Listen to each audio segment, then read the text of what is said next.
the wrong lifestyles where we are becoming sedentary day by day, uh, eating habits, uh, high use of pesticides. So it is multifactorial. So there are so many factors which can be the reason for the incidence of cancer. But we cannot pinpoint on a single thing. Like this is, if we avoid this, there won't be any cancer. So there are multifactorial things.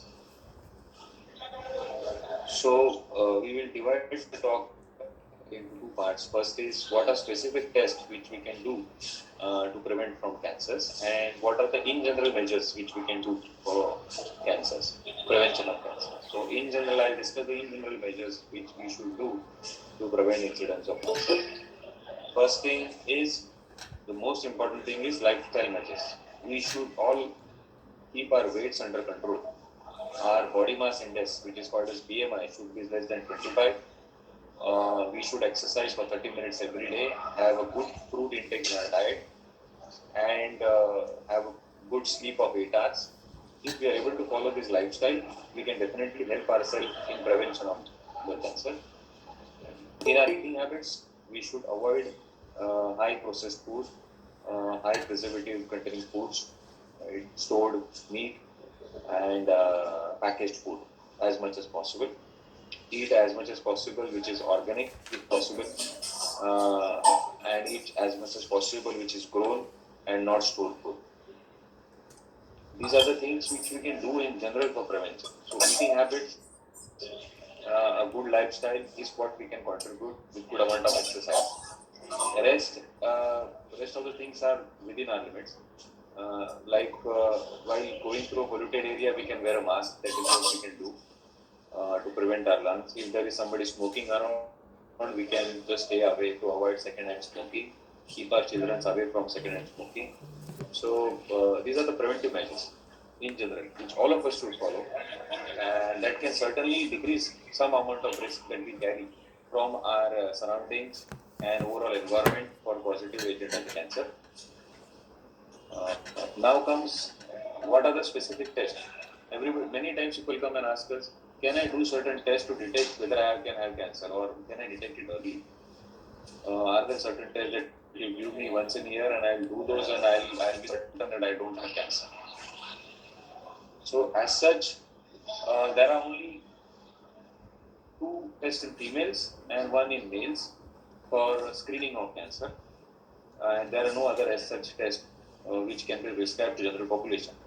So in females, yearly mammography and a pap smear examination 3 yearly. This is what can detect breast cancer and cervical cancer. These are the 2 things which can be done for all our females who are 35 and above.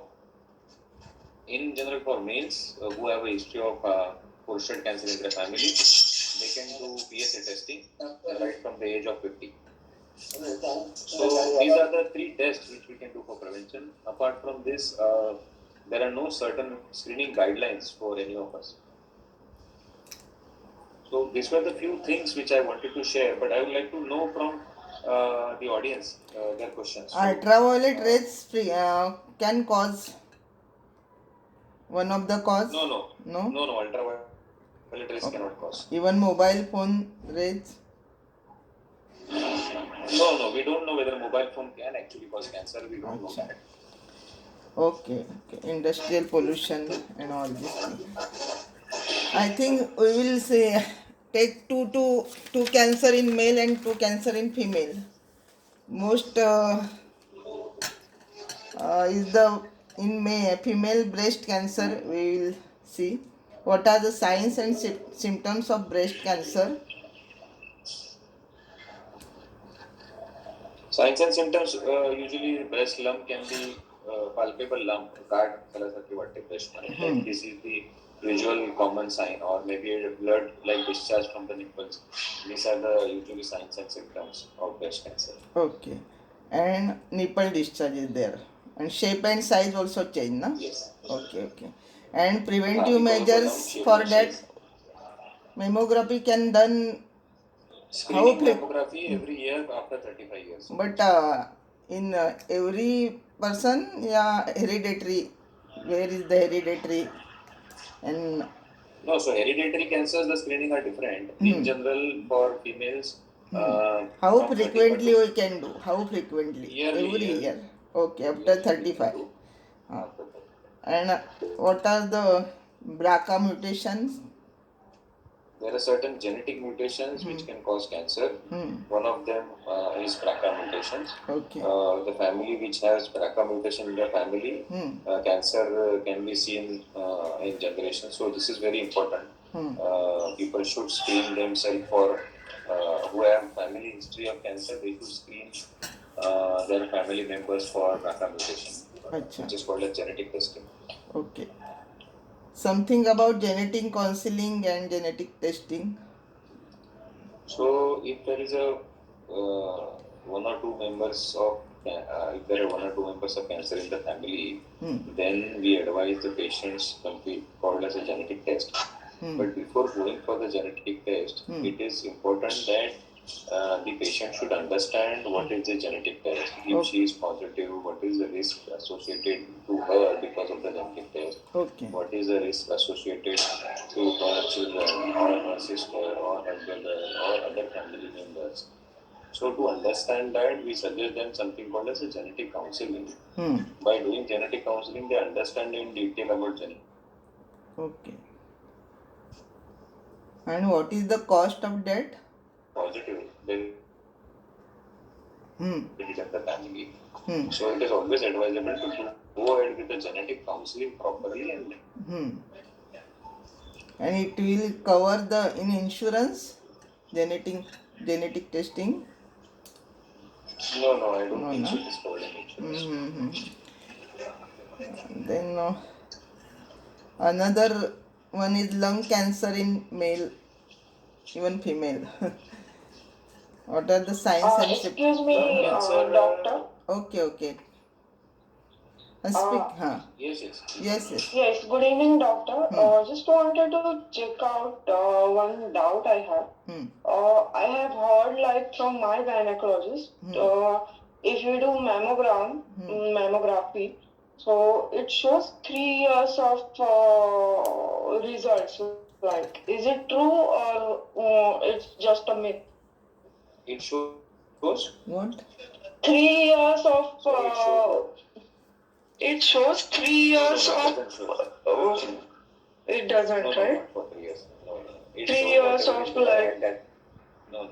It is there. Whatever is there, it will be shown. It doesn't correlate with time. Okay. Thank you. Yeah. You're welcome. Any question from in lung cancer, basically cough will be main symptoms. With that, you can have cough, blood in sputum, like cough with blood in sputum. There can be weight loss, pain in chest. So anytime somebody has constant cough, which can be more than 3 to 4 weeks, one should meet a chest physician. It cannot always be cancer. Cancer is a last thing to happen. But if there is a persistent cough, one should meet a doctor to understand. What are the investigation should do?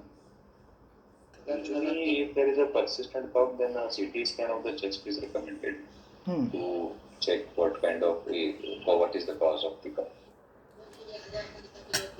Okay. And what are the sites of oral cancer? Oral cancers. Oral cancers can occur in lips, tongue, buccal mucosa. It is basically because of tobacco chewing and gutka eating. And more solely, we have many times forget even supari. Plain supari can cause oral cancer. So one should also stay away from even plain supari. That can also cause oral cancer.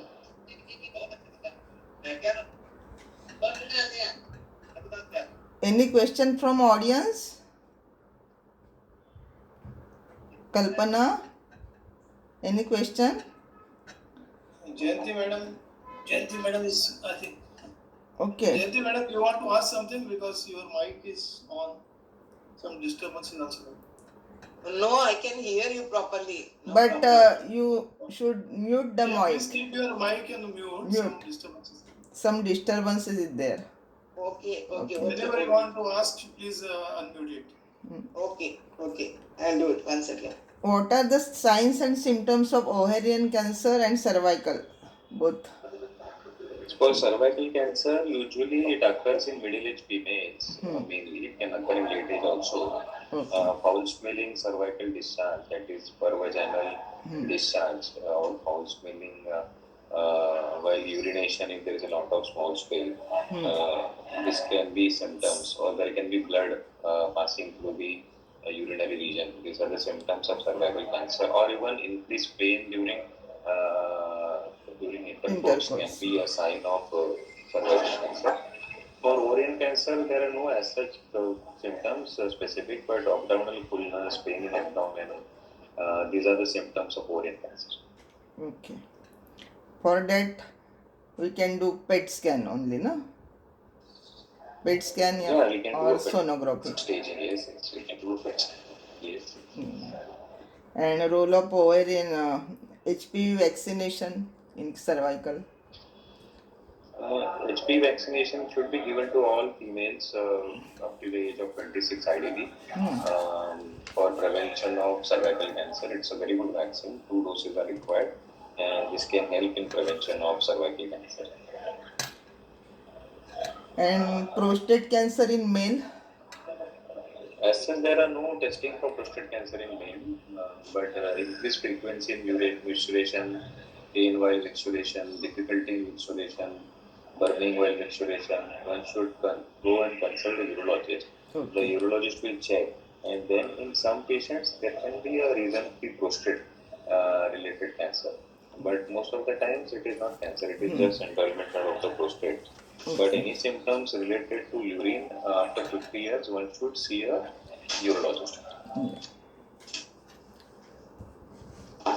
Nowadays, pancreatic cancer is common, I think. No, common in the sense pancreatic cancer is there, but it is very difficult to pick up. It comes in a very advanced stage. We see a lot of cases, but most of them are advanced because it is very deep-seated in the abdomen, and many times there are no symptoms. So patient comes in a very late stage. Usual symptom is weight loss, loss of appetite, pain in abdomen, and most of them are stage 3, stage 4, and they are very aggressive cancers. So one thing is that whenever there is loss of appetite or a significant weight loss without any reason, one should consult a doctor. That is also very important. Nowadays, fatty liver is very common. It will convert into CA? No, fatty liver will not convert into CA. Fatty liver, if not looked after properly, and it can sometimes lead to liver cirrhosis. Liver खराब हो सकता, but per se directly doesn't lead to liver cancer. Liver cancer, okay. And any colorectal cancer?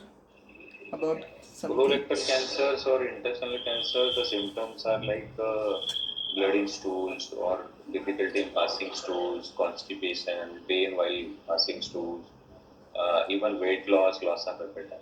So anything which is related to the intestine, like passing stools, pain, loss of appetite for more than 3 to 4 weeks, one should consult a doctor.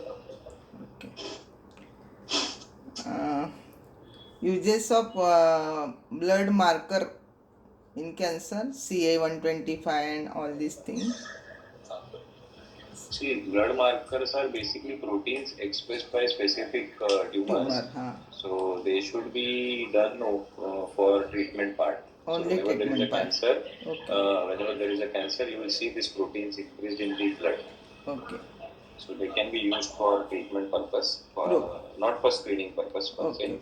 Prognosis. Whenever there is more the cancer, more the protein in the body. Yeah. Something new treatment modalities nowadays, immunotherapy and all these things. Yeah.